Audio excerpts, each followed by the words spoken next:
We know from opinion polls, we know from the individual submissions we got to the committee, that the public opinion isn't with the bill. So, in your opinion, how do we bring the public along on this journey with us? And is there more about information, education, rather than legislation involved? Just your views on that, please.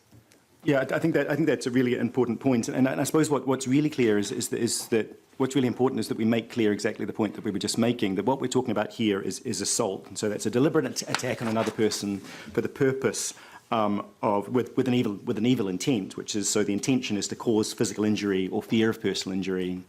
And so that's something that is prescribed by law, unless you're the parent or carer of a child and you're doing it for the purpose of punishment and within those restrictions. So actually that's all we're talking about. We're not talking about using physical contact with a child to keep them safe. That is not an assault, and it wouldn't meet the test in terms of it being for the purpose of punishment. So we have to make that really clear.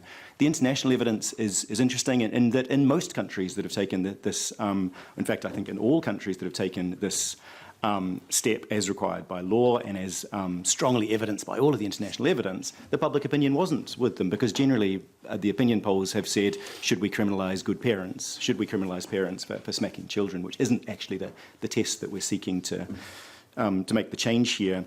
But what we have shown internationally, and there's some great evidence from New Zealand, which is part of the bill, kind of tracked this through, showing that over time, those opinions change when people saw that it worked.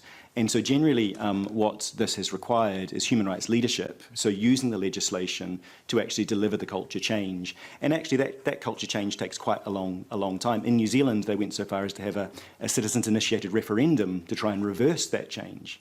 And again, the majority of people in that referendum said that they thought that the law should go back. And the government at the time said no, this is a human rights principle, and that's been proven to be right, as public opinion has changed over quite a long time and fairly slowly, but without the legislation you don't get the culture change. That's what we know to be true. You need the legislation to deliver the culture change, and in that way it could be seen as the same as things like seatbelts in cars, or our attitudes towards drink driving or smoking in pubs and kind of things like that, where you need to lead with the legislation in order to deliver the cultural change, because it sets a very clear indication. It's not the prosecutions that change the culture, but it's the very clear indication in the law as to what is expected. And so what we've seen internationally is that you don't see a massive increase in prosecutions. Prosecutions are very, very rare.